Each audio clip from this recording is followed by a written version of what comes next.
Hi, some of you know me as Uncle Bob, which has a kind of a little story to it. The reason Katie knows me as Uncle Bob, calls me Uncle Bob, is because of my my relationship to her little dog Eloise. Katie and I met about 9 years ago. No, 9 years ago? 9 years ago. And she was my downstairs neighbor, and Eloise kind of brought us together.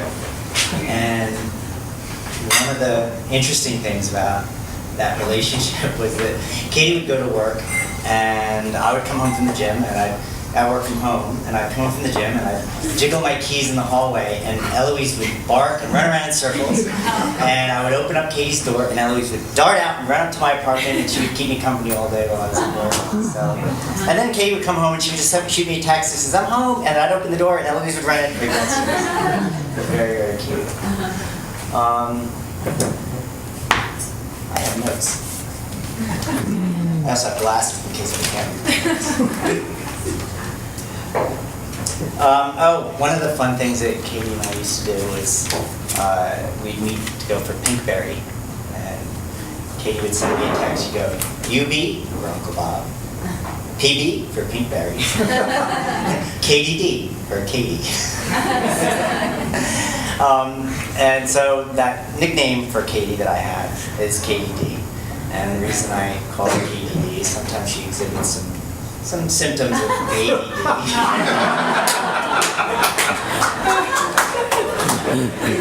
Additionally, she can get kind of a little excited sometimes, and I say she's going at 80 miles an hour.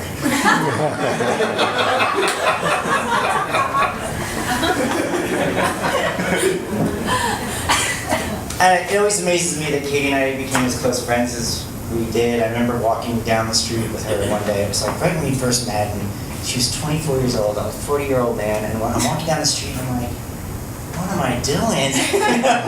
Who is this girl I'm hanging out with? But we got along so well, and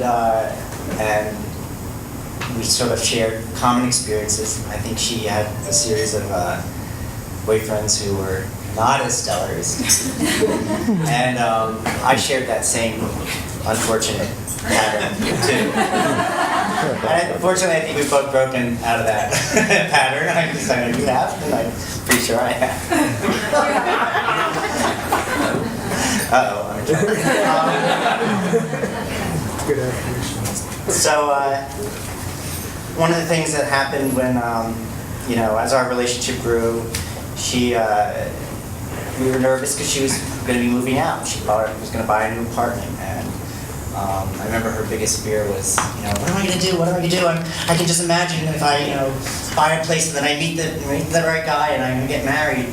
I'm like, Katie, you should have such luck. Well, she had such luck, and that's a luxury problem. And it was a pleasure to see those two meet. So when she did meet Steve, and I got to meet Steve, and I kind of, that's the test, that's the litmus test, when the BFF meets the BF. And I just watched how Steve was, how he managed Katie's idiosyncrasy. With patience and love. And when I saw how he adored Eloise, I was like, this one's right. So, anyway, in conclusion, I just want to say I want to wish those two all the very best luck. They're going to have a great life together.